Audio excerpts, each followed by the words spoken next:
MQM Insight edisi ke-8 pada pagi hari ini. Perkenalkan, nama saya Sirom Handayani, dan di sini saya sebagai moderator untuk memandu jalannya acara ini.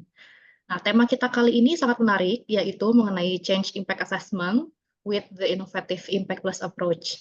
Bagi Bapak Ibu yang baru pertama kali bergabung, MQM Insight ini merupakan program webinar rutin yang memang diselenggarakan oleh Magna QM, di mana Magna QM ini sendiri merupakan sebuah butik consulting firm yang memang fokus untuk membantu organisasi mengeksekusi strategi melalui project management, PMO, dan juga change management. Lewat acara ini, kami ingin menciptakan ruang diskusi untuk berbagi wawasan dari para praktisi yang terbaik di bidangnya. Nah, sambil menunggu peserta yang lain bergabung, kami informasikan bahwa link absensi nanti akan saya bagikan di kolom chat, dan bagi peserta yang merupakan anggota aktif PMI akan mendapatkan free PDU setelah mengisi daftar hadir pada link tersebut.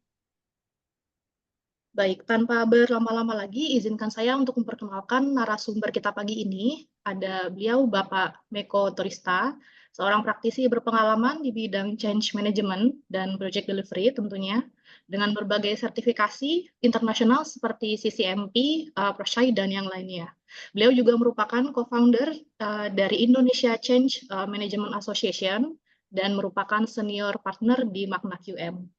Hari ini beliau akan membagikan wawasan mengenai bagaimana melakukan change impact assessment dengan pendekatan impact plus.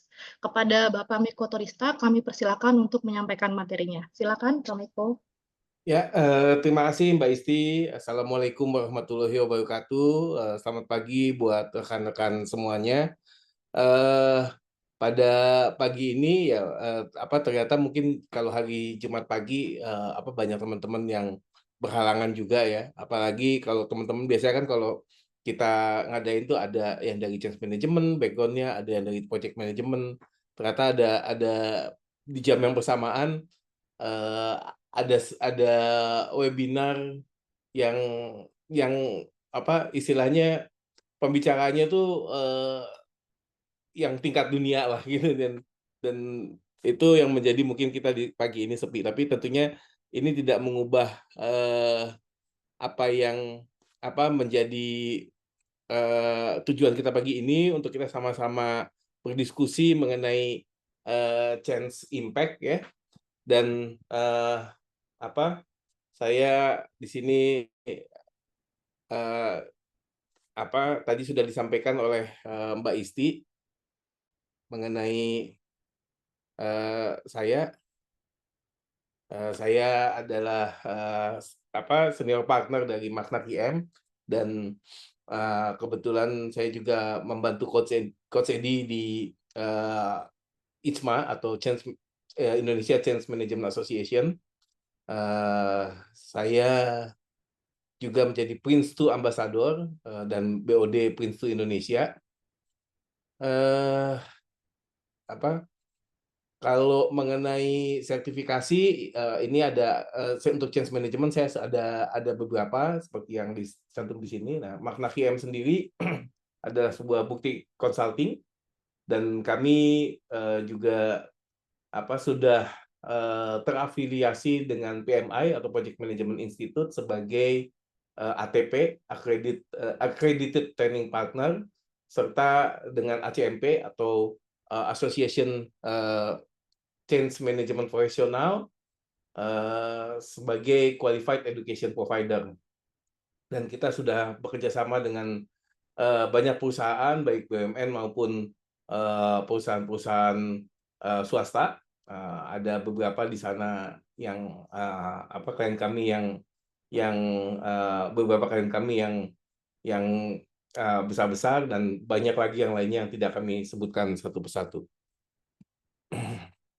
Jadi pagi ini objektifnya adalah yang pertama, partisipan aware terhadap engage change model.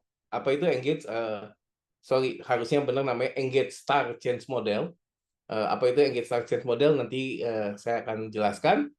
Dan kemudian yang kedua adalah teman-teman bisa mengerti pentingnya dari change impact assessment, serta teman-teman bisa mengerti bagaimana melakukan Change Impact Assessment atau CIA ya, atau kadang-kadang suka disebutnya CIA, Change Impact Assessment dengan pendekatan Impact Plus.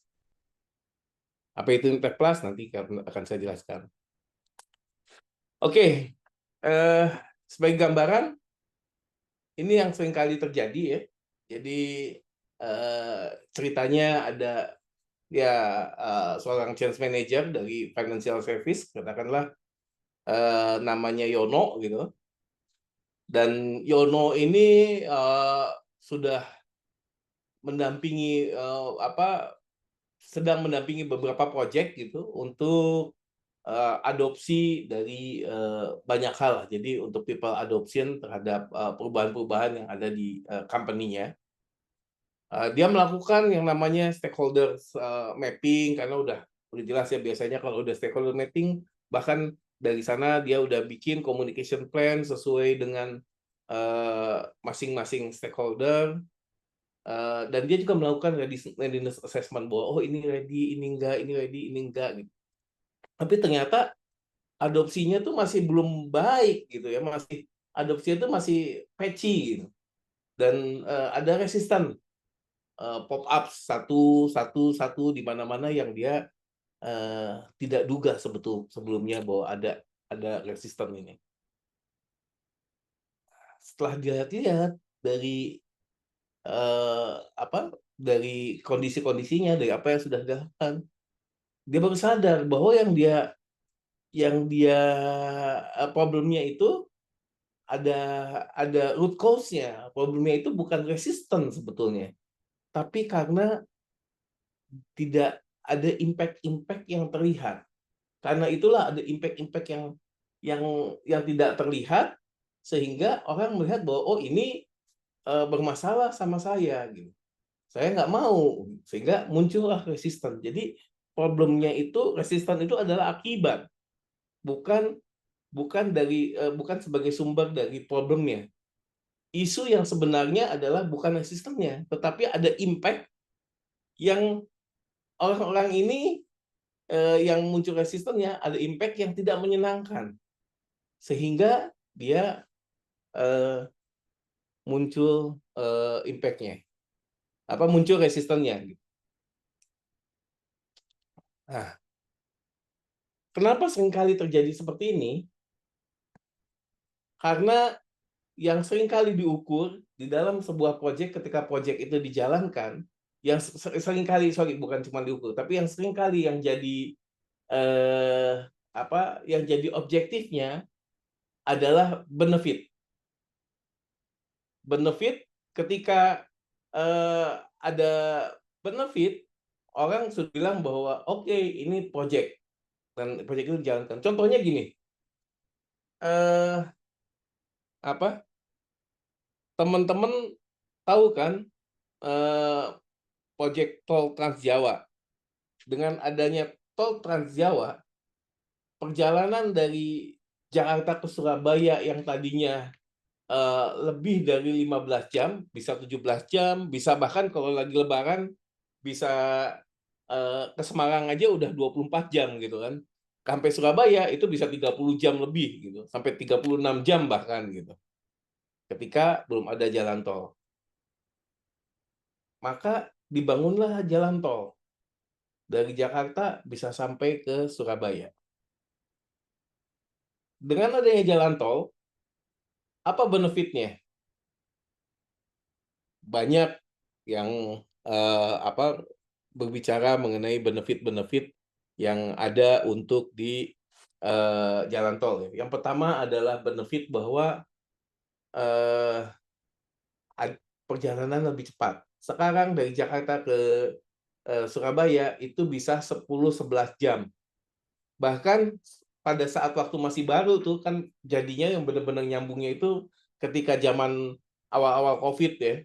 Dan ketika COVID itu benar-benar sepi tuh. Kalau mau dari Jakarta ke Surabaya, ada salah satu mantan direksinya Pegadaian cerita ke saya, dia ibu-ibu yang kebetulan asalnya dari Malang. Dia ketika awal COVID itu Jakarta Surabaya dia nyetir sendiri, ibu-ibu padahal gitu. Dia nyetir sendiri Jakarta ke Surabaya itu kurang dari 8 jam, hanya 7 jam. Saya tanya, lari berapa, Bu? Ya, 160-an lah katanya. Jadi apa? Itu yang terjadi. Nah, jalan tol itu dibangun, mereka melihatnya ada cost-nya, ada benefit-nya, dan benefit itu yang ingin dituju, benefit dibandingkan dengan cost. Oke, ini menjadi lebih baik karena ada benefit-nya. Organisasi juga ketika melakukan perubahan atau melakukan suatu inisiatif atau proyek pasti akan melihatnya seperti itu. Tetapi di balik benefit itu ada konsekuensi. Sekarang kalau kita mau berbicara change success itu berawal atau mulai kalau ketika kita bukan hanya mengukur benefit, tetapi juga kita mengerti konsekuensinya apa atau disbenefitnya apa. Jadi kalau kita mengacu ke standarnya Prince2, ini saya ambil dari Prince2 ya, bahwa semua change, semua perubahan, inisiatif apapun itu pasti akan create konsekuensinya. Ada benefit, ada bisnis benefit. Seperti jalan tol tadi, benefitnya tadi ada udah jelas, perjalanan jadi lebih cepat. Disbenefitnya apa? Disbenefitnya ternyata ada orang-orang yang punya restoran di sepanjang jalan Pantai Utara bangkrut. Begitu banyak puluhan atau bahkan mungkin ratusan restoran yang ada sepanjang jalan Pantai Utara dari Jakarta sampai ke Surabaya itu tutup setelah ada jalan tol. Itu ada disbenefit. Nah, kalau kita lihat berdasarkan framework-nya Prince2, jadi kita lihat bahwa kalau ada sebuah project output ini akan membawa perubahan capabilities. Contohnya tadi kalau kita jalan tol ya, jalan tol project output-nya tentunya adalah jalan tolnya sendiri. Capabilities-nya adalah maka perjalanan dari Jakarta itu mampu kita punya kemampuan untuk menjadi 50% lebih cepat. Capabilities-nya adalah kita bisa jalan yang tadi jalan 20 km per jam atau 40 km per jam menjadi misalkan 80 km per jam sampai 100 km per jam. Gitu. Itu capabilities-nya. Sehingga outcomes-nya adalah tadi yang perjalanan dari Jakarta ke Surabaya, outcomes-nya menjadi lebih cepat. Nah, outcomes lebih cepat ini akan diukur dengan sesuatu, sehingga ukurannya ini adalah menjadi kalau yang sifatnya menguntungkan adalah benefit, sifatnya yang merugikan, impact yang lain adalah disbenefit. Karena dari outcomes ini akan ada mencapai bisnis objektifnya apa gitu kan. Nah, bisnis objektifnya tentunya kalau dalam hal kasus jalan tol tadi, objektifnya pemerintah membuat jalan tol adalah dengan tumbuhnya perekonomian. Benefitnya ada banyak di sana, tumbuhnya perekonomian dan lain sebagainya gitu kan. Disbenefitnya tadi paling tidak ada disbenefit yang lain adalah disbenefit ketika ada korban ada korbannya lah gitu ya. Belum lagi ada korban-korban yang lain. Misalkan ada sawah-sawah yang kepotong gitu, yang tadinya jalannya lebih mudah kepotong jalan tol sehingga dia harus memutar. Padahal tanahnya masih tanah dia juga gitu, tapi kan karena tanahnya besar, kepotong jalan tol, maka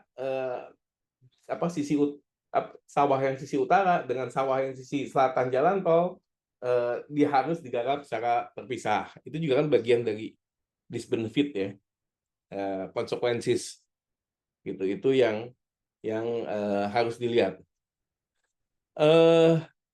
Sebelum jadi kalau kita mengukur yang namanya kayak gini, biasanya ukurannya bahwa benefit itu, kenapa yang diukur seringkali benefit? Karena benefit itu bagus di report, bagus di Kalau apalagi kalau misalkan ada final investment decision, ya itu pasti akan bagus gitu kan. Tapi konsekuensi atau disbenefit itu jangan disebut karena itu akan memperburuk dari FS-nya gitu, dari studi kelayakan proyeknya itu sendiri, gitu kan. Sehingga ini harus dibuat.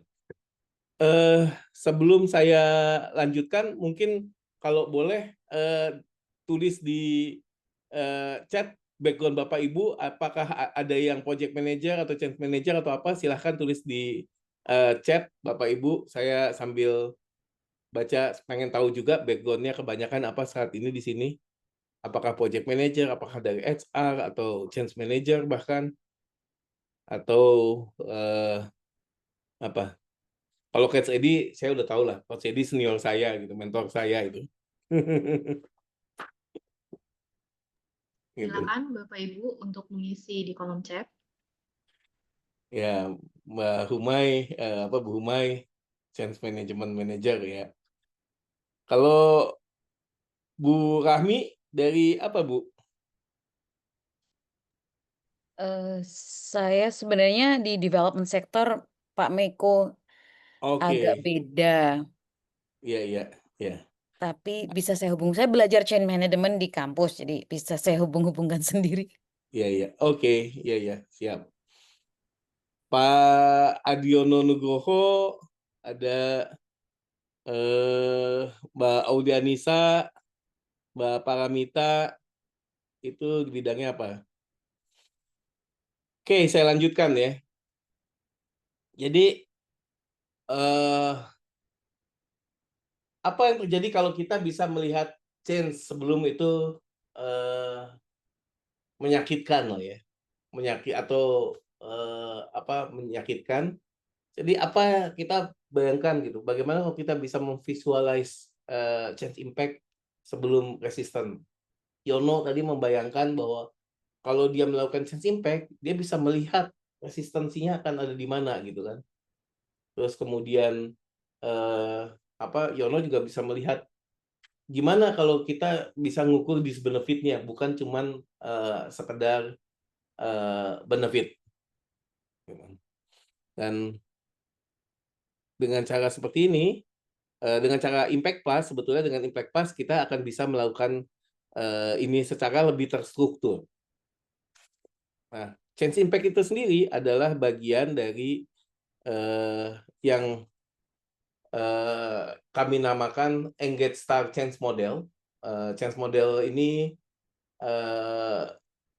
kami apa kami lihat bahwa kami develop gitu ya di Magna QM. Saya, Coach Edi, dan juga beberapa teman yang lain. Ada Mas Randy juga di sini. Engage Star Model ini adalah hak dari Practical Change, Practical Change Management, dan sebagai komplement dari ACMP standar. Jadi kalau teman-teman lihat bahwa di lingkaran yang besar, lingkaran yang ini adalah domainnya dari ACMP standar, yaitu ketika ada change maka harus dievaluate change impact-nya dulu gitu kan. Terus kemudian harus diformulate change management strateginya seperti apa, lalu develop change management plan dan di-execute, dan ketika setelah di-execute di complete change management effort. Nah, di masing-masing domain ini tentunya kita akan ada ada activity yang kita lakukan, mulai dari chain health assessment, define chain-nya, terus kemudian stakeholder assessment, impact assessment, risk assessment, resistance management. Dan pagi hari ini kita akan belajar salah satu dari evaluate change impact itu, yaitu dengan change impact assessment-nya. Dari sini kalau formula change strategi ini ada tiga, at least ada 3 activity gitu ya, walaupun bisa saja ada lebih gitu, tapi setidaknya ada communication strateginya, sponsorship strateginya, dan BRM-nya seperti apa. Lalu plan-nya ini adalah kita paling tidak kita ada milestone-nya seperti apa, activity-nya bagaimana, dan budgetnya seperti apa. Lalu ketika eksekusi kita bagaimana monitoringnya, evaluasinya kita lakukan monitoring dan evaluasi, lalu kita adjust rencananya jika dibutuhkan. Karena change itu bukan sesuatu yang linear sebetulnya, sehingga pasti akan butuh dari adjustment-adjustmentnya. Dan setelah itu ketika kita sebelum kita close change-nya, kita akan lihat lesson learn-nya bagaimana, terus approval dari completion change-nya, dan kemudian kita transfer ownership dari change ini ke BAU gitu. Oh sorry, ini kemudian kalau pagi ini seperti tadi saya sampaikan, kita akan belajar mengenai change impact-nya dulu. Engage Star ini seperti tadi saya sampaikan adalah model yang kami develop, dan engage model itu sendiri sebetulnya adalah stage dari change, dari individual change maupun ke organization change. Itu ada fase-fasenya, ada stagingnya di mana menurut kami adalah ketika seseorang itu sudah enlightened, sudah mendapatkan enlightenment bahwa oh iya harus ada change, dan aktivitinya tentunya adalah untuk mendapatkan enlightenment itu harus membangun awareness dan urgency dari sebuah change-nya. Kalau sudah ada alignment, maka perlu dibimbing, perlu ada nurture, Jadi ini tentunya yang pertama tadi adalah berbicara mengenai why we need to change, yang kedua adalah berbicara mengenai motivasinya. Jadi bahwa ini motivasinya ada kalau sudah ada why-nya dan motivasi dia mau berubah, maka caranya itu pun perlu dikasih tahu, yaitu adalah pada fase guide ya. Kita melakukan coaching, support, dan enable adoption-nya. Kalau ini sudah langkah ini sudah semua dan memang target grupnya itu sudah tahu kenapa harus berubah, sudah ada motivasi untuk berubah, dan sudah tahu caranya untuk berubah, maka bisa dilakukan yang namanya activate. Activate ini adalah bagaimana kita melakukan perubahan di dalam change-nya gitu. Jadi kalau misalkan software ini adalah ketika kita melakukan yang namanya switch off ke software yang baru gitu ya. Ini di activate gitu, dan di sini adalah kita initiate behavior dan prosesnya. Biasanya ini dilakukannya kan kalau seperti ini tidak sekaligus tapi bertahap gitu ya. Karena itu ada fase grow, yaitu di-improve dan di-expand, dan baik untuk masing-masing orang ataupun ditambah lagi grupnya, masing-masing grup ditambah lagi grupnya semakin banyak dan semakin banyak.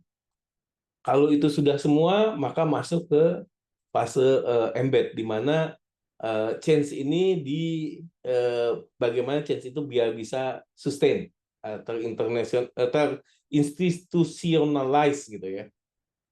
Apakah masuk ke KPI kalau di dalam organisasi, kalau secara sosial berarti itu sudah menjadi norm yang baru gitu kan. Jangan sampai kita semua orang tahu bahwa lalu lintas di Indonesia itu harus jalan di sisi kiri, tetapi itu sudah jadi norm harusnya gitu kan. Tetapi pada faktanya sudah jadi norm, sudah ada hukumnya, pada faktanya masih banyak motor yang lawan arah gitu.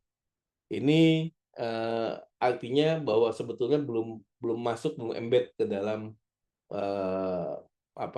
sistem, sehingga mungkin kalau dilihat lagi kalau kasus itu bahkan why-nya mungkin udah dapat tapi nurture-nya masih belum dapat, belum termotivasi gitu kan. Itu adalah engage style model. Kita masuk ke change impact-nya, change impact assessment-nya. Jadi impact plus ini adalah bagian dari engage style change model gitu ya. Dan impact plus ini membantu mengakses dan memanage konsekuensi dari change. Walaupun setidaknya bagaimana kita berpikir lebih terstruktur. Kalau biasanya di dalam organisasi kan selalu melihatnya ada PPT ya, People, Process, and Tools. Kami melihat bahwa ada hal-hal yang mungkin perlu dipisahkan dari sini, yaitu dari people. Di sini people itu adalah individualsnya seperti apa, lalu metode dan proses itu ya proses gitu ya. Bahkan kalau perlu kita lihat performance dan KPI-nya apakah ada perubahan nggak gitu kan. Kita lihat juga authority dan roles-nya dari target group itu ada apa perubahan dari Bisa yang segede mandor ya. yang gerai kecil lah. Kenapa Mas? Langsung aja. Isti mohon Iya, tolong di mute ya. baik, saya mute. Iya. Jadi dari sisi authority sebelum dan sesudahnya seperti apa, culture-nya juga apakah akan ada perubahan terhadap culture dan lain sebagainya.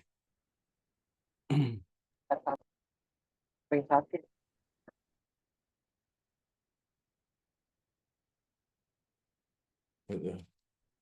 Ya, kemudian dari culture itu sebelumnya seperti apa, sesudahnya seperti apa, tools dan teknologi, serta tools itu sebelumnya bagaimana dan sesudahnya bagaimana, itu kita jabarkan satu persatu, serta dimensi terhadap stakeholder complexity dan faktor-faktor lain kalau memang ada faktor lain yang perlu dipertimbangkan.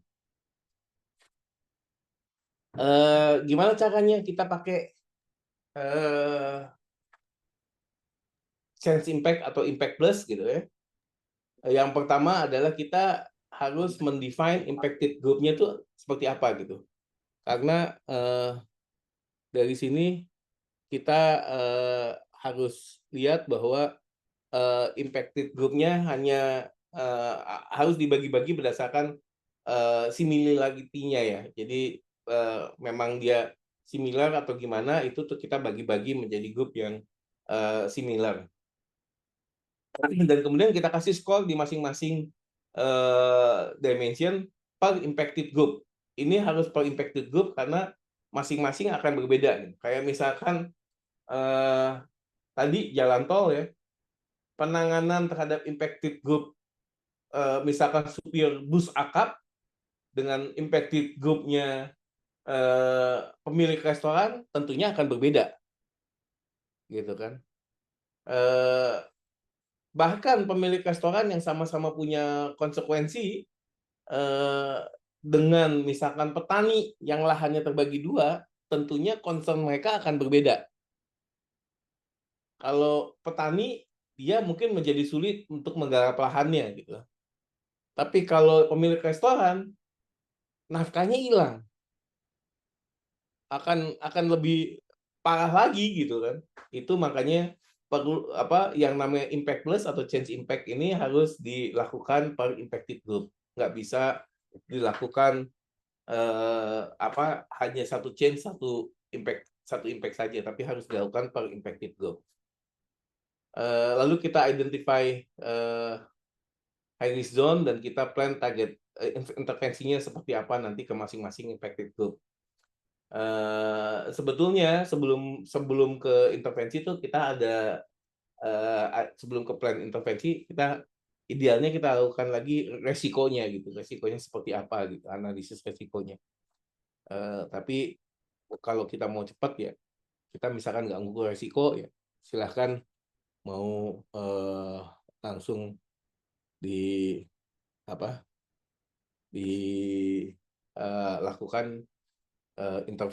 direncanakan intervensinya, strateginya seperti apa. Yang jelas adalah bahwa teman-teman nggak bisa manage apa yang teman-teman nggak bisa lihat. Dan kalau kita lakukan secara terstruktur, mungkin kita bisa melihat dengan lebih jelas. Apakah sudah terlihat semua? Ya tentunya belum tentu ya, tapi dengan adanya sistem yang lebih terstruktur, membantu kita untuk melihat sebuah perubahan itu menjadi lebih terstruktur lagi.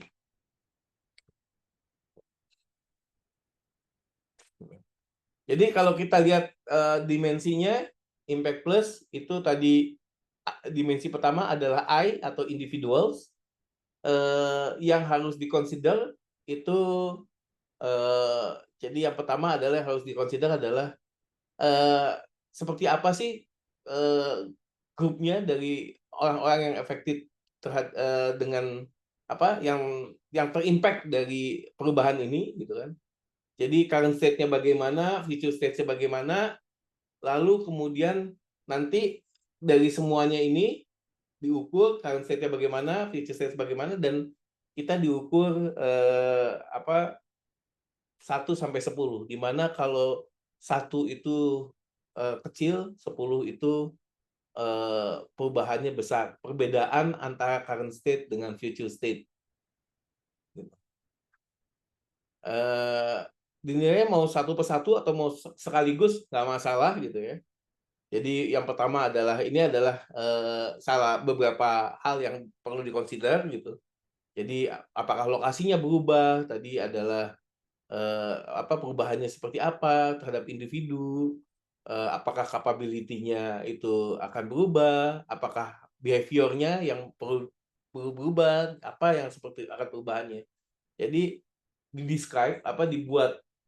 dideskripsikan current state-nya bagaimana dan nanti future state-nya seperti apa. Nanti setelah ada deskripsi current state dan future state, kita bisa menilai bahwa perubahan itu sebetulnya besar atau kecil.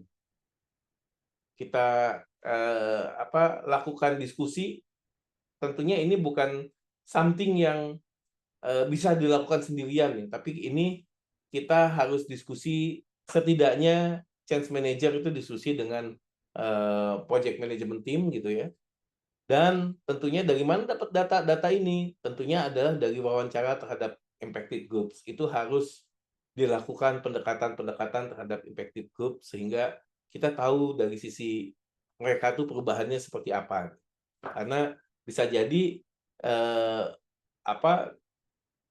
teman-teman kadang-kadang punya bias bahwa karena ada kepentingan bahwa proyeknya harus jalan. Apalagi teman-teman dari project management bisa jadi punya bias yang seperti itu. Sehingga kita tetap harus mendapatkan masukan juga dari impacted group-nya bahwa seperti apa yang akan perubahan-perubahan dari sisi mereka. Lalu dimensi yang kedua adalah dimensi mengenai metode dan proses atau dimensi M ya, karena namanya sesuai Impact Plus gitu. Jadi dimensi yang kedua adalah mengenai metode dan proses. Jadi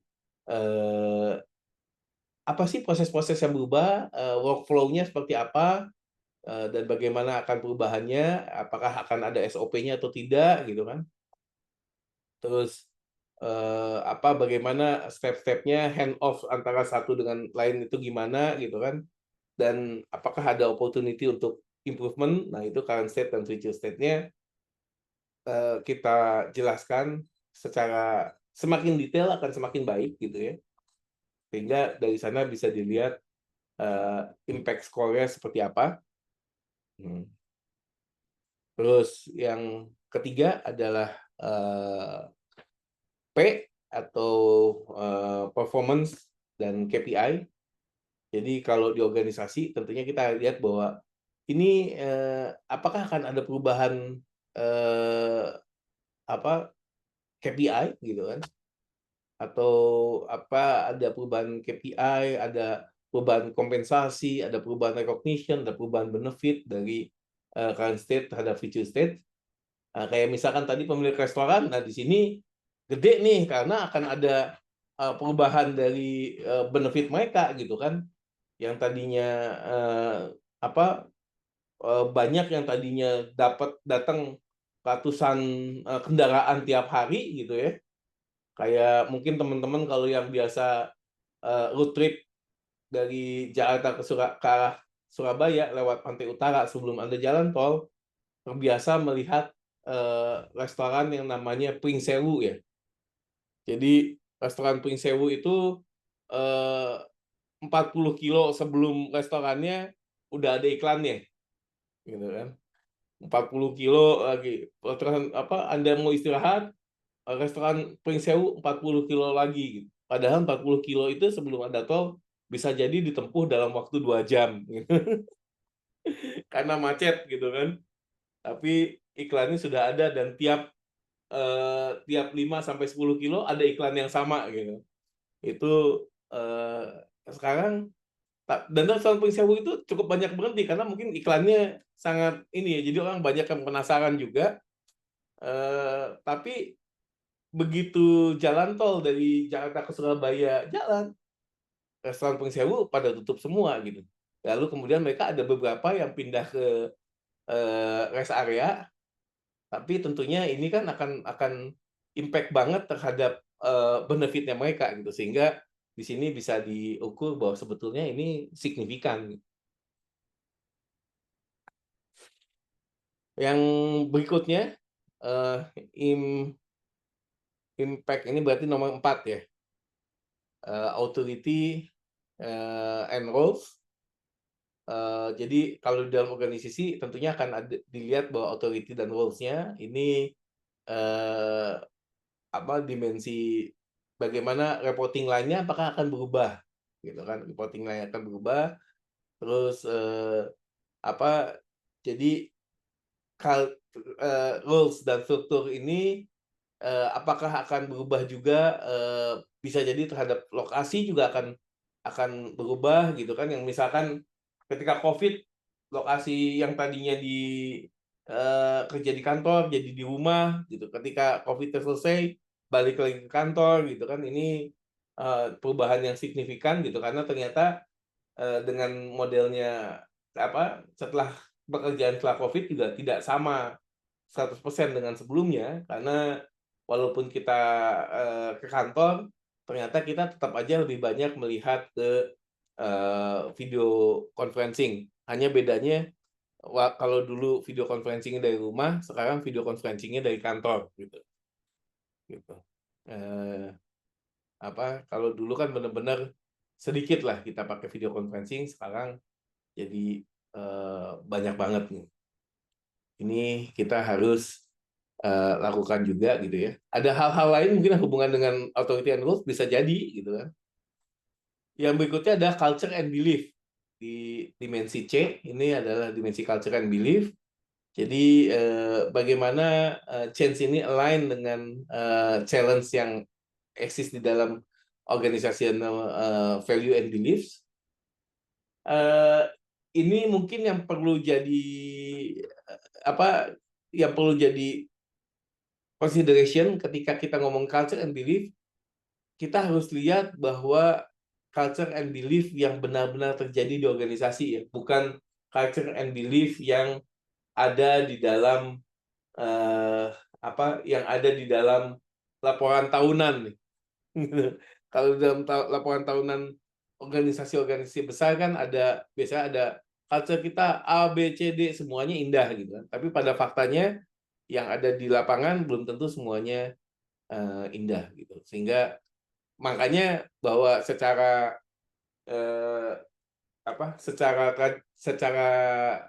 bukan tradisional ya, secara dulu-dulunya tuh change management seringkali ada disatukan dengan culture gitu, walaupun sekarang bahwa change management ternyata yang bisa dilihat yang mau diubah bukan cuma culture tapi banyak hal-hal lain yang perlu change management, sehingga menjadi terpisah dari culture. Ini di banyak organisasi saat ini seperti itu. Yang berikutnya, yang nomor impact ini nomor berikutnya adalah yang tools dan teknologi. Jadi bagaimana tools dan teknologi ini workflow-nya berubah gitu kan. Bagaimana sebelumnya gitu dan sesudahnya seperti apa, dan implementation-nya seperti apa, apakah akan gradual atau benar-benar berubah secara signifikan. Ini kita nilai impact-nya 1 sampai 10 tadi ya. Terus berikutnya adalah dimension plus. Plus ini kompleksitas dari stakeholder-nya seperti apa, apakah ada faktor-faktor lain yang perlu dikonsider gitu, itu current state dan future state-nya silahkan di-describe gitu kan. Dan kemudian dinilai bahwa perubahan antara current state dengan future state itu seberapa signifikan.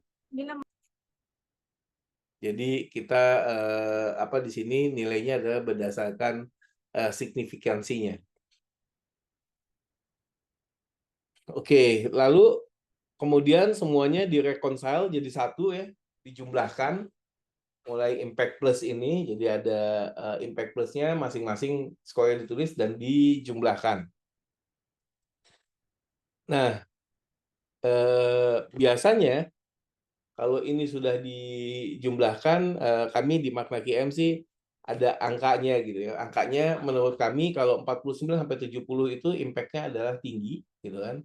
Dan kalau 28 sampai 48 itu adalah moderate. Kalau 7 sampai 27 itu rendah. Apakah semua organisasi akan seperti ini? Belum tentu.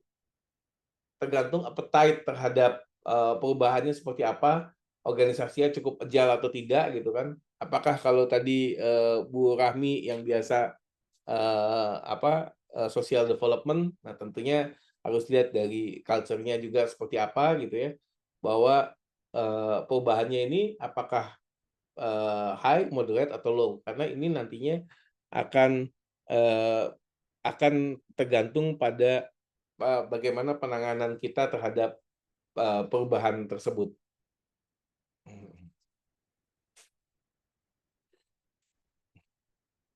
Jadi kalau low impact itu jadi ini masalah kita bisa bilang bahwa change-nya itu nggak complicated gitu kan. Kalau moderate ini change-nya ini moderate. Kalau yang high tentunya mungkin bukan sekedar complicated tapi sudah kompleks gitu ya. Kompleks yang sehingga kalau kompleks itu bisa jadi kalau nggak ditangani dengan baik bisa lead to chaos gitu. Ini ada contohnya, misalkan ini contoh yang sederhana dan di sederhana aja karena kalau yang sebelumnya kalau yang sebetulnya di real case tentunya kita akan lakukan per group dan per impacted group gitu ya, dan sedetail mungkin. Tapi ini contohnya bagaimana kalau ada ERP implementation ke dalam salah satu impacted group. Atau ini sebagai totalnya ya, belum ke impacted group. Ini contohnya. Gitu.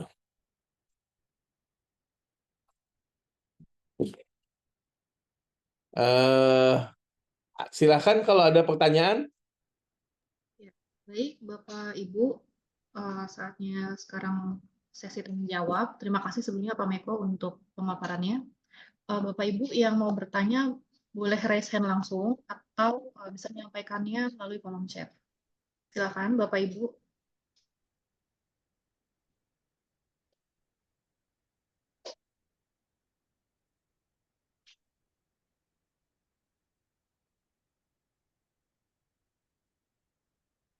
Baik, kalau belum ada mungkin dari saya Pak Meko. Saya tertarik nih dengan change management. Ada sedikit pertanyaan dari saya. Kalau dari pengalaman Bapak sendiri selama mendampingi berbagai organisasi, itu kira-kira di tahap mana Pak tadi yang impact-nya itu yang sering terlewatkan seperti itu? Dan bagaimana cara untuk mengantisipasinya? Oke. Ini kita berbicara bukan sebentar, kalau saya share lagi ya. Ya, silakan.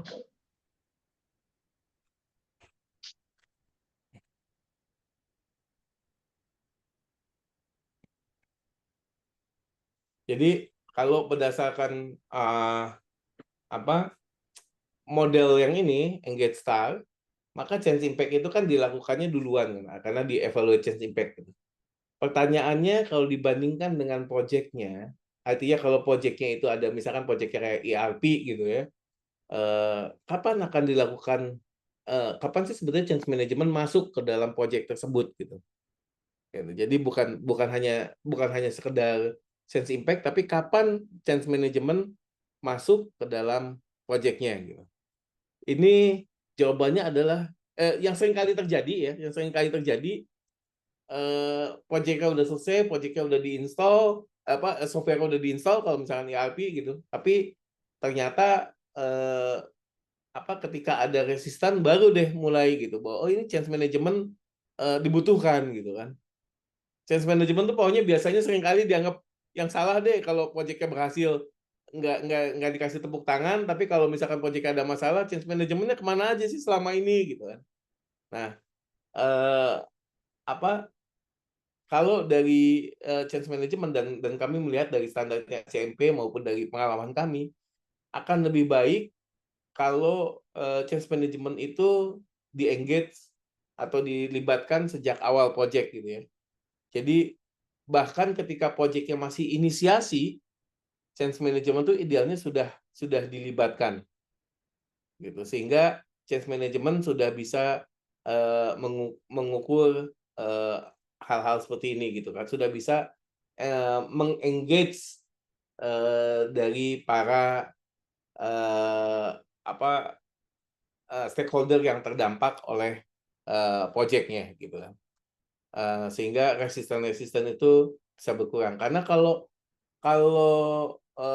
dari sisi, misalkan kalau kita berbicara dari sisi implementasi ERP gitu ya, ketika go live dan change management itu baru dilibatkan mungkin 2 minggu sampai sebulan sebelum go live, udah telat. Resisten udah muncul gitu biasanya. Gitu. Padahal engagement dengan stakeholders itu harus dibuat sejak awal sekali.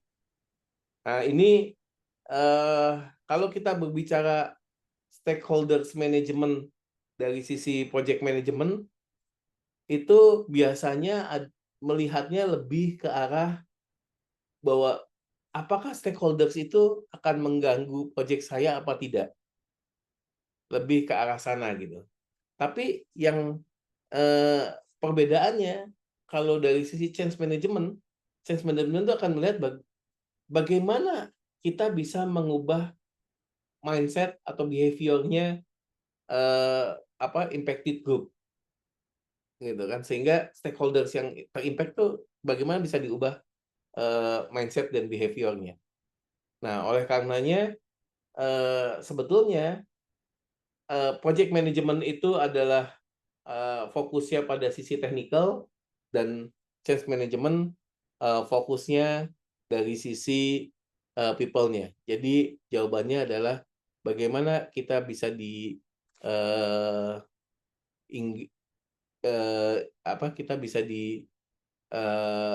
kita bisa mengengage, kita bisa punya engagement dengan impacted group sedini mungkin. Gitu.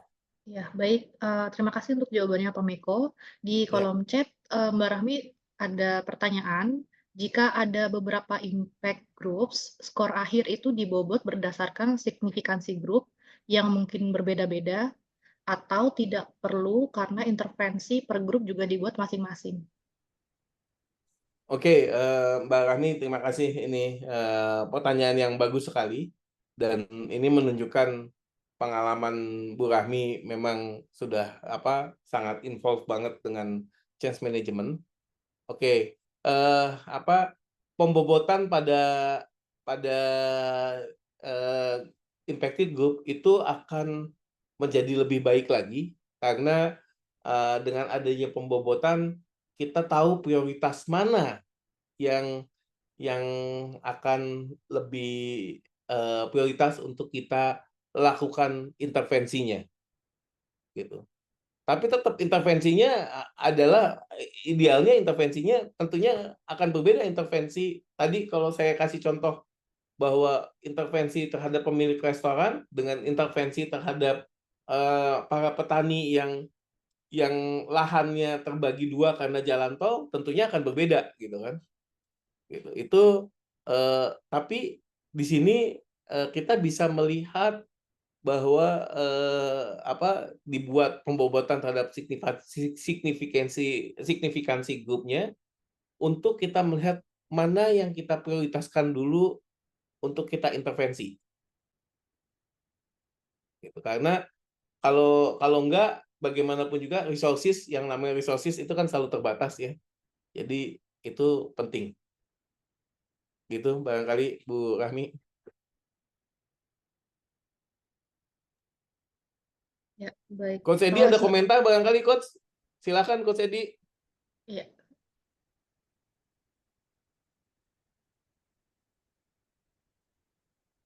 Ya, Coach Edi ada yang ingin disampaikan atau saya lanjutkan di pertanyaan di kolom chat?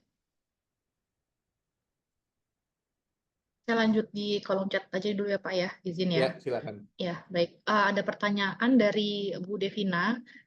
Izin bertanya, Coach, apakah penentuan scoring per domainnya berdasarkan kriteria tertentu? Kondisi apakah yang mempengaruhi penilaian domain tersebut dapat diberikan scoring 1 sampai 10? Terima kasih sebelumnya.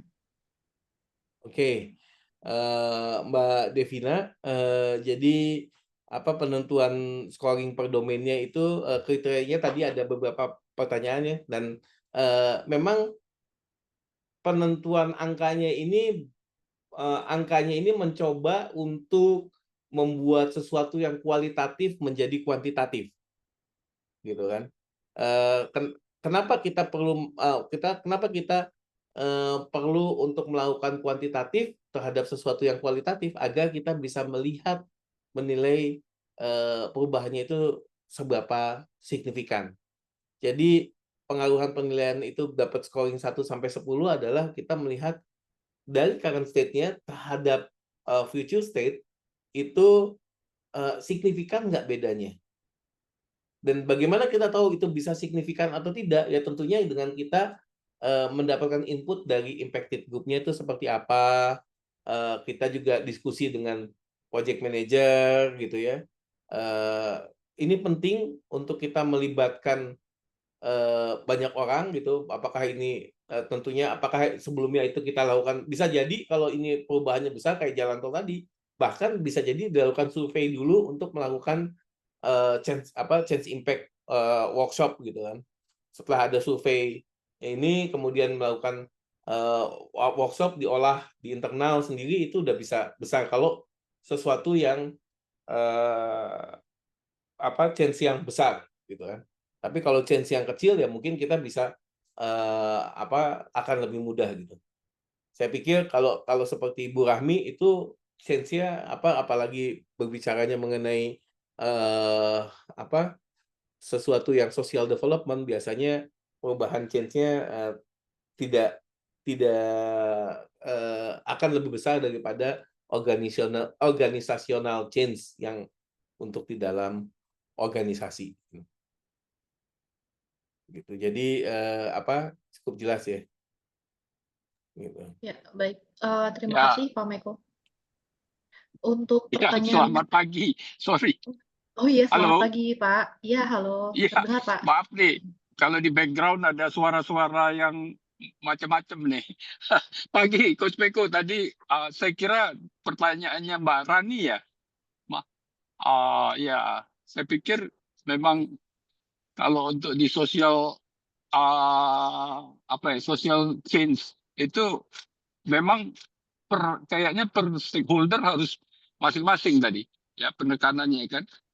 Karena kalau di social movement itu kan dia bisa beda-beda gitu.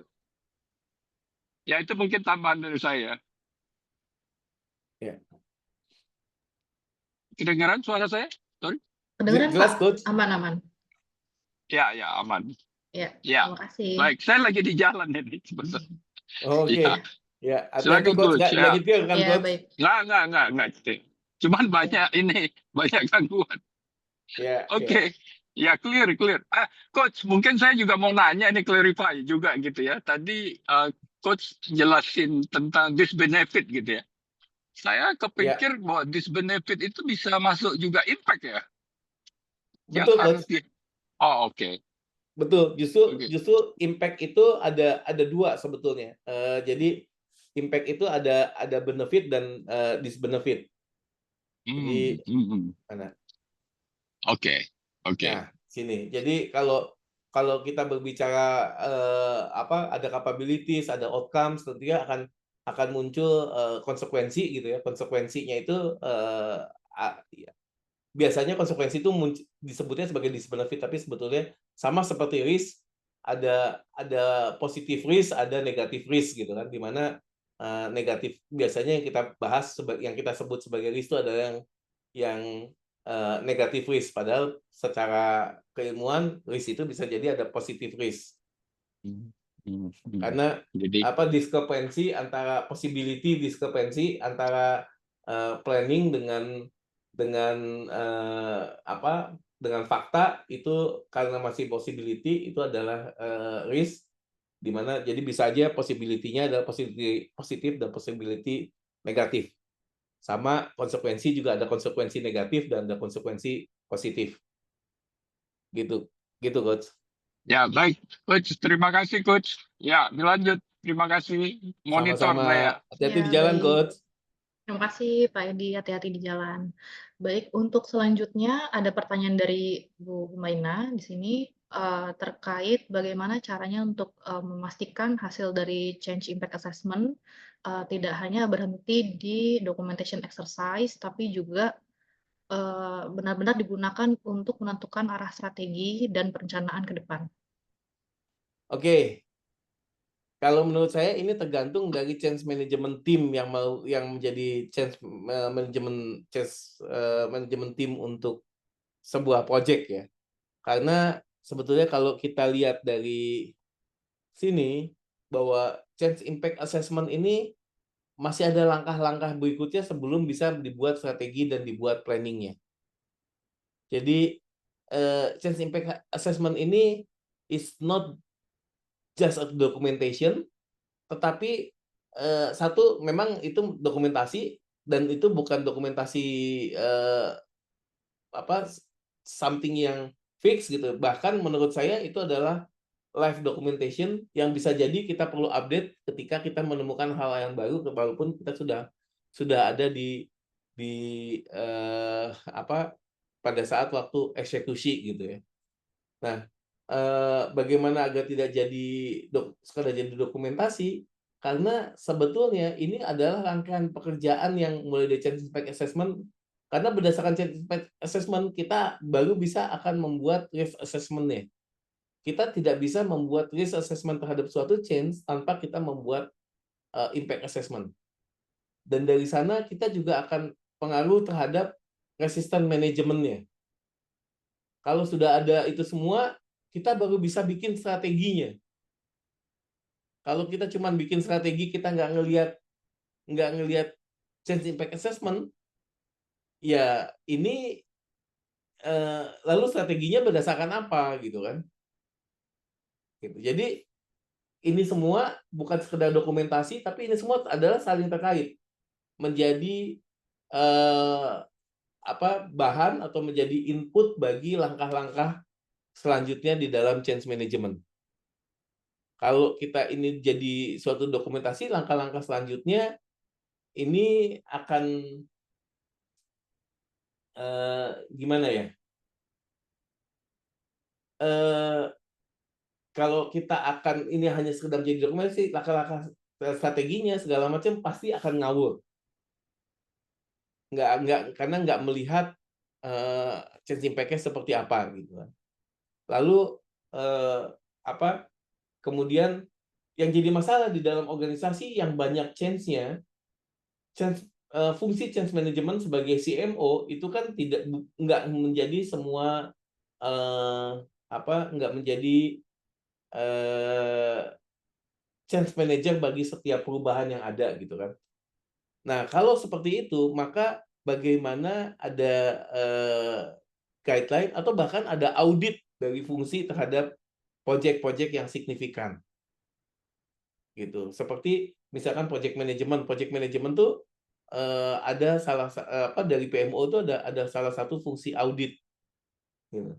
Dan fungsi audit ini bisa melihat bahwa ini benar sudah dilakukan, bukan sekedar dokumentasi tapi benar-benar dilakukan di dalam kesehariannya. Gitu. Mudah-mudahan menjawab, Bu Humay. Coach Meko boleh nambahkan? Silakan Coach. Ya, pertanyaannya Mbak Humay tadi. Jadi dia memang perlu tadi menambahkan apa yang dijelaskan Coach Meko tadi. Ada satu lagi juga, karena seringkali juga kita tidak bisa melakukan change impact assessment pada awal itu menyeluruh. Tapi banyak juga impact yang waktu muncul atau tertangkap pada saat eksekusi. Nah, itu juga jadi impact yang harus di follow up gitu. Jadi ada beberapa teman yang menyebut itu sebagai isu lock gitu. Jadi dia nggak ngomong impact, tapi itu adalah isu yang muncul pada saat implementasi gitu. Nah, itu juga living document gitu. Jadi bisa menyertai tadi strategi change-nya tadi. Action apa yang diambil gitu berdasarkan assessment tadi. Ya, itu tambahan Coach. Ya. Oke. Thank you Coach. Terima kasih Bapak Ibu peserta yang lain. Ada yang ingin bertanya lagi? Silakan. Bisa mengisi di kolom chat atau langsung raise hand.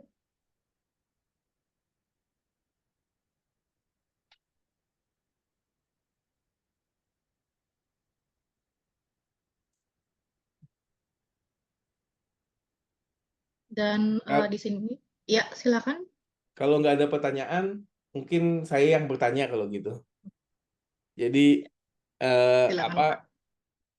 saya pengen bertanya ke teman-teman. Silakan kalau mau mic boleh pakai mic atau boleh ditulis gitu ya. Jadi katanya kalau kita nggak merefleksikan maka kita nggak belajar. Jadi belajar itu bukan sekedar mendapatkan, tapi bagaimana kita merefleksikan terhadap apa yang kita sudah terima gitu kan. Jadi saya pengen kita berefleksi masing-masing. Oh, ini ada pertanyaan lagi nih. Ada pertanyaan lagi Pak. Ya, pertanyaan lanjutannya dari Ibu Humaina, setelah CIA teridentifikasi, lalu bagaimana agar efektif bisa berlanjut ke implementasi atau ranahnya project management. Kadang ada antara CM strategi atau plan kurang align dengan PM. Oke, yang pertama adalah dari CM dari CIA teridentifikasi masuk ke langkah selanjutnya adalah kita berbicara sebelum ke implementasi nggak hanya ke CIA tapi kita juga melakukan risk assessment dan resistance management dulu. Dan setelah ini baru kita akan kita menyusun strateginya. Setelah strategi baru plan, baru kita ke implementasi. Ini semua masih ranahnya change management nih. Jadi jangan lompat habis change impact assessment langsung implementasi. Strateginya dulu disusun. Strategi plannya seperti apa. Gitu. Itu baru kita bisa nanti execute. Ini yang implementasinya, karena implementasi ini adalah implementasi terhadap people side of the change ya. Belum masuk ke bagaimana kita mengintegrasikan antara people side of the change dengan technical side of the change. Nah, kemudian yang berikutnya adalah bagaimana kita mengintegrasikannya antara CM dengan PM. Setidaknya ada 3 hal yang apa? Yang 3 roles yang penting di dalam change management. Yang pertama adanya sponsor. Baru ada sponsor dan ada CM, ada PM. Nah, tentunya komunikasi antara PM dan CM ini harus dibangun bersama-sama dan kemudian bekerja sama dengan sponsor gitu kan. Sponsor ini bisa jadi butuh menjembatani antara PM dan CM tadi, termasuk juga ke dalam integrasinya. Bagaimana kemudian kita membuat alignment ini semua antara PM, CM, dan sponsor, ini sebetulnya kalau di dalam Engage Star ini ada yang namanya Chain Health Assessment. Chain Health Assessment ini nanti kita akan ada assessment-nya, apa saja yang harus dilakukan, yang masih kurangnya, ini kita bisa lihat di Chain Health Assessment ini. Karena kalau antara PM dengan CM nggak align, ya tentunya tidak bisa efektif hasil dari change-nya tidak akan efektif, atau hasil dari project-nya juga tidak akan efektif. Oleh karena itu harus kita lihat chain health-nya. Chain health-nya seperti apa dan cara mengaksesnya. Kalau di metode Engage Star ini ada di chain health assessment. Gitu. Detail mengenai chain health assessment seperti apa? Ya ini akan panjang kalau dibicarakan di kali ini. Kita akan ada training mengenai change management, yaitu nanti detail semuanya bisa kita ceritakan, karena ini akan makan waktu semuanya untuk diskusi ini 3 hari. Gitu.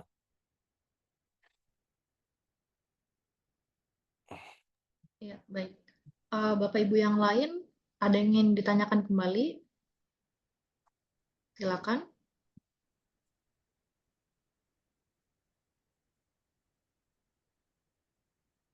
Sama-sama, Bu Humay.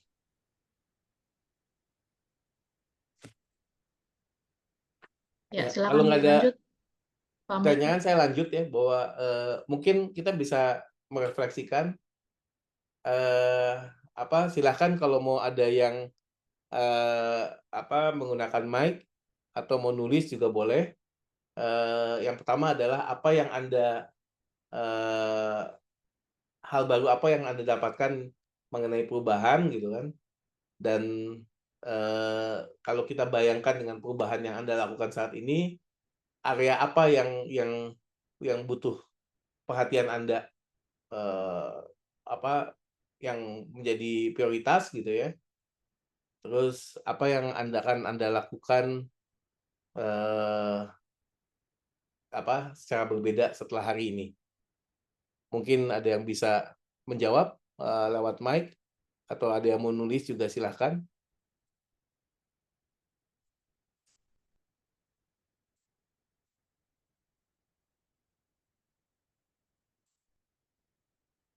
Mungkin Bu Rahmi barangkali. Saya izin pakai mic ya, Pak Monggo, Kusmiko. monggo. Saya berusaha mencocokkan dengan konteks ibu bapak yang ada di sini, mungkin ya, mencarikan sesuatu supaya bahasanya lebih cocok. Tapi sebenarnya saya tidak bekerja sebagai change manager myself gitu, tapi saya itu konsultan untuk change yang dilakukan oleh klien ya. Ya. Dan tidak serta-merta saya konsultan change, sebenarnya saya konsultan monitoring atau evaluation-nya saja. Dan tentu Ya. saja memonitor perubahan menjadi salah satu domain kan yang penting.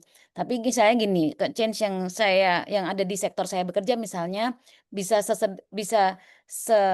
sesosial misalnya mengubah perilaku pemimpin masyarakat adat nih supaya mau menerima perempuan dalam pembuatan keputusan di proses-proses adat. Kalau hukum adat tuh kan biasanya tetuanya bapak-bapak semua gitu ya. Tuh misalnya perubahan seperti itu. Jadi bagaimana tetua adat itu mau menerima perempuan sebagai bagian dari mereka. Itu sosial sekali kan. Tapi yang Ya. organisasional misalnya bagaimana supaya pemimpin lembaga ini bahasa awamnya tuh lapas anak, Pak Meko dan Ibu Bapak. Bagaimana supaya lapas anak itu lebih ramah anak. Jadi mungkin kan namanya ini juga anak-anak yang berhadapan dengan hukum ya, dimasukin ke lapas, "Oh, ini kamu nakal ya udah di apa, diperlakukan tidak wajar itu dianggap normal gitu. Karena ya kamu salah sendiri kamu bisa nyampe sini kan pasti karena kamu nakal misalnya gitu. Jadi, nah perilaku yang tidak ramah anak, tidak sesuai dengan hak asasi manusia itu kadang masih menjadi tantangan di lapas anak. Nah itu perubahan-perubahan yang dikejar oleh klien saya gitu ya, bukan oleh saya. Jadi sialnya kan saya hanya bisa mengadvise klien ya, bukan saya sendiri yang menjadi pelaku eee manajemen perubahannya gitu. Itu yang menjadi challenge. Nah, yang saya refleksi dari pertanyaan reflektif dari Bapak membuat saya berpikir bahwa kadang-kadang klien saya itu kurang telaten membreakdown impacted group. Jadi tebak-tebak aja, Pak, gitu. Jadi, eee, langsung lompat ke rencana intervensi gitu. Makanya mungkin kalau tadi Bu Humay di sektor teman-teman, Bapak Ibu di sini, kadang-kadang buru-buru gitu ya, jadi tidak melakukan analisis dengan rapih dan terstruktur seperti yang digarisbawahi Coach Miko tadi, tapi langsung mengira-ira gitu ya.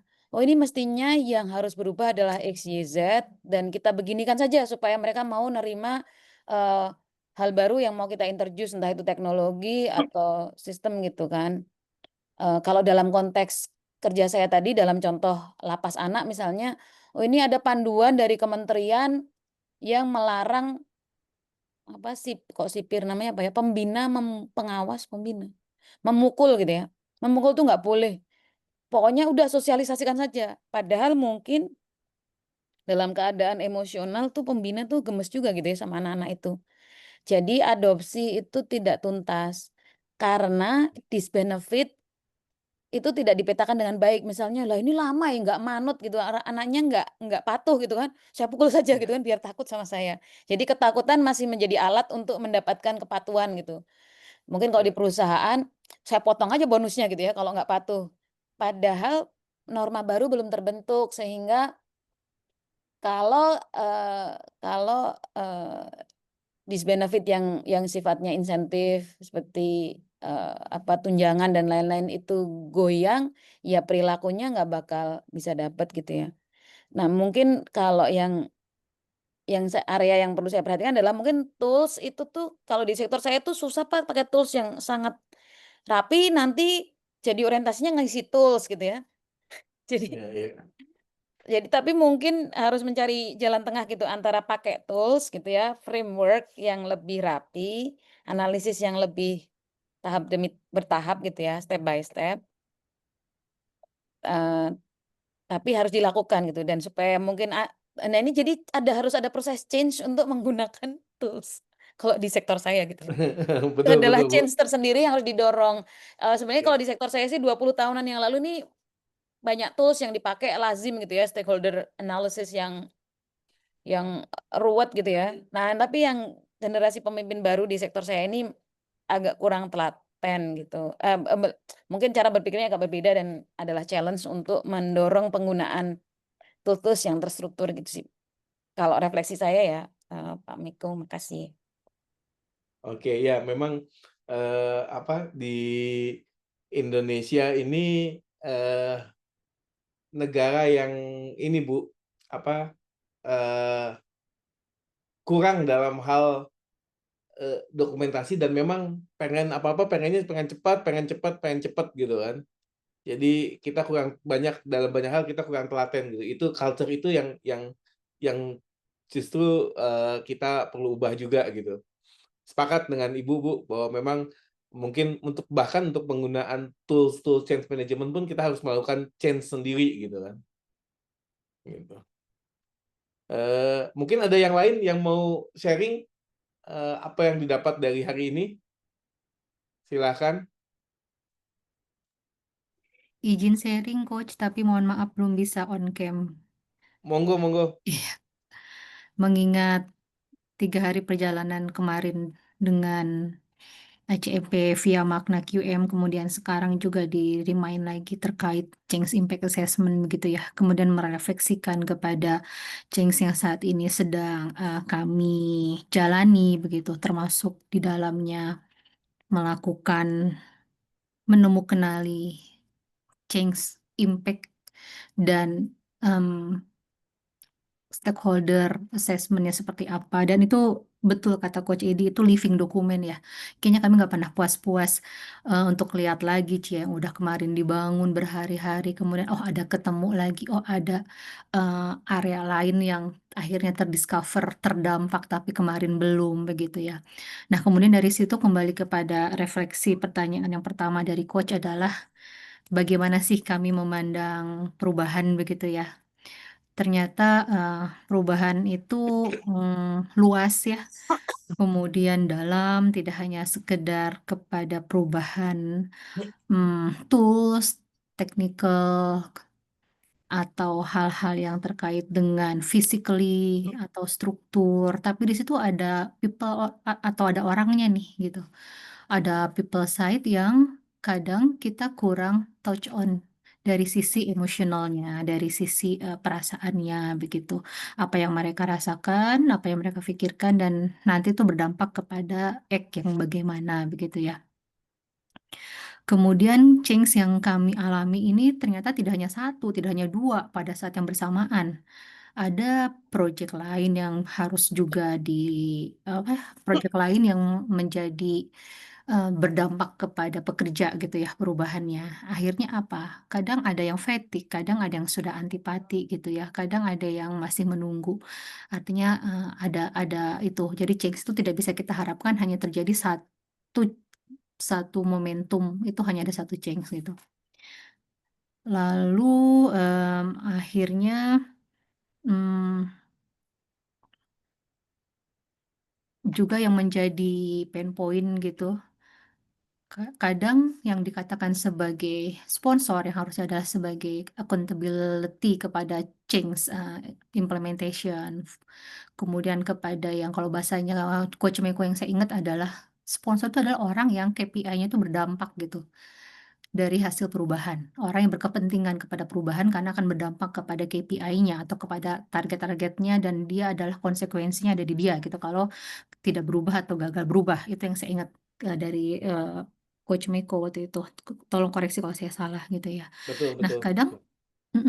kadang pun sudah begitu, sponsor yang ada visibility-nya, keterlihatannya gitu ya juga kurang gitu ya. Kadang kalau beberapa sponsor ya mungkin clarity-nya juga kurang gitu, atau kesamaan dari visi ketika harus membangun suatu vision statement juga masih enggak clear gitu kan. Itu menjadi PR juga untuk change management tim gitu ya, atau change management leader yang ditunjuk untuk menggawangi pengelolaan perubahan. Lalu apa ya namanya, jadi setelah begitu apa yang harus kita lakukan differently, ya take a look deeper terkait people aspect gitu ya. Belajar dari perubahan-perubahan yang banyak di masa lalu, di mana konsentrasi perubahan lebih kepada persiapan physically atau technical, orangnya ditinggal gitu. Nah, ini yang menjadi PR-nya kami adalah bagaimana people side-nya itu betul-betul dibangun lewat apa? Lewat komunikasi, lewat engagement atau pendekatan-pendekatan yang ternyata pendekatannya nggak bisa sepukul seragam ya Coach ya. Iya, Harus nggak bisa. spesifik gitu, karena pun namanya orang gitu, people atau individual. Kalau dalam Impact Plus, kalau di kami people kan beda-beda tuh, ada people yang di sini di situ gitu ya, yang kadang ketika kami buat sianya pun masing-masing jadinya. Dan bagaimana cara mendekatkan apa namanya ya, mendekatkan mereka dari as is condition sekarang kepada future desired condition yang kita inginkan gitu kan, atau yang sponsor aspirasikan gitu. Itu sih Coach yang jujur ya memang nggak ada formula yang bisa satu untuk semua ya. Betul, betul, Bu Ya, Rumai. Jadi mohon arahannya. saya ini all the best saja lah Bu, untuk semoga menjadi lebih mudah dengan kalau kita terbiasa menggunakan hal-hal yang terstruktur dan framework, tentunya akan lebih diharapkan kita lebih mudah dalam melakukan suatu pekerjaan gitu ya Bu ya.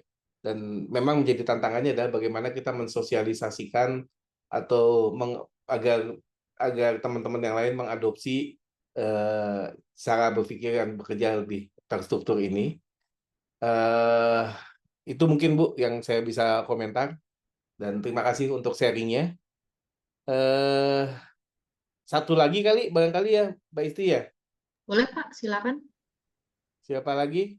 Silakan. Dari perwakilan Bapak-Bapak mungkin.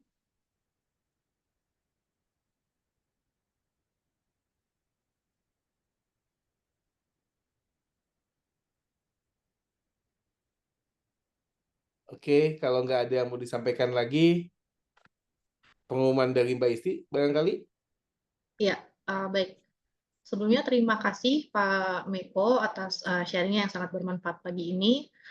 Jadi di sini Magna QM juga menyediakan untuk capacity building di CCMP untuk preparation-nya, dan juga consulting dengan tentang change management advisory support yang kemungkinan untuk practical CCMP-nya akan dilaksanakan di Desember akhir tahun ini ya Pak Meko. Nah, untuk Bapak Ibu peserta yang hari ini hadir, berhak mendapatkan diskon sebesar Rp1.000.000 untuk pendaftaran Change Management Training di batch berikutnya di bulan Desember tadi. Dan untuk detailnya silakan Bapak Ibu menghubungi tim kami melalui training@magnaqm.com. Seperti itu. Untuk Bapak Ibu yang belum mengisi absensi kehadiran, mohon diisi terlebih dahulu supaya bisa mengakses video yang sudah direkod hari ini. Ya.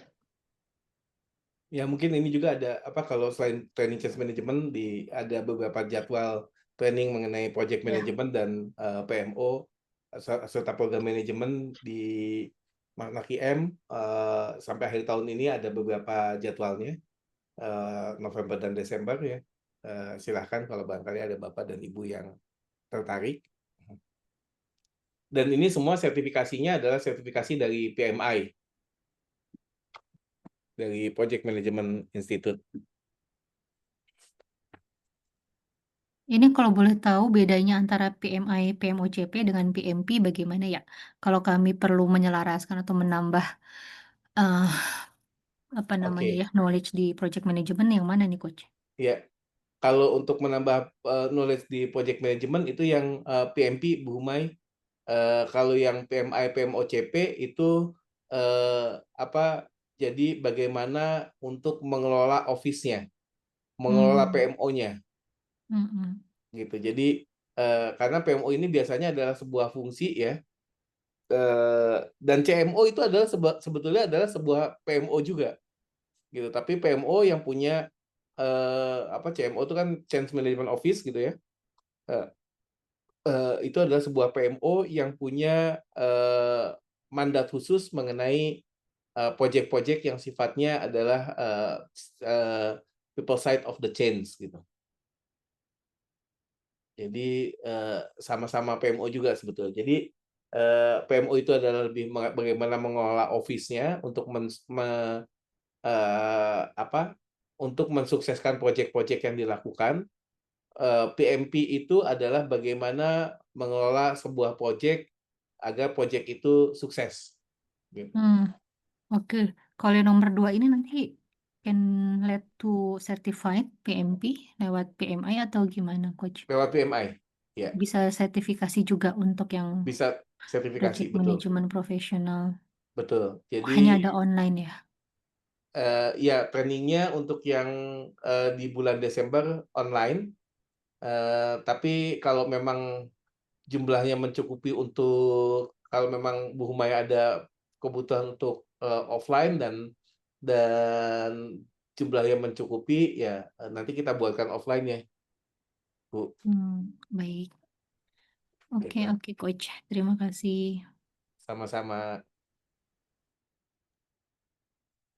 Baik, terima kasih Bapak Ibu. Sepertinya sudah cukup ya untuk sesi hari ini. Atas nama Magna QM, kami mengucapkan terima kasih atas partisipasi Bapak Ibu semua.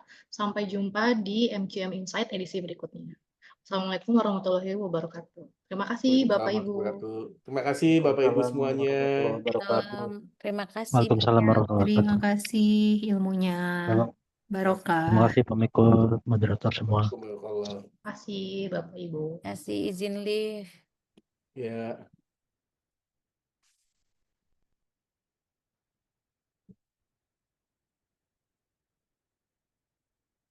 Thank you, Isti.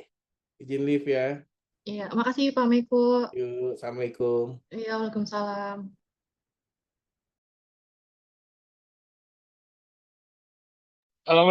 Assalamualaikum. Ya, Waalaikumsalam Pak Edi. Ya, izin live. Iya, silakan Pak. Bapak Ibu yang lain boleh leave karena sudah selesai. Terima kasih semuanya.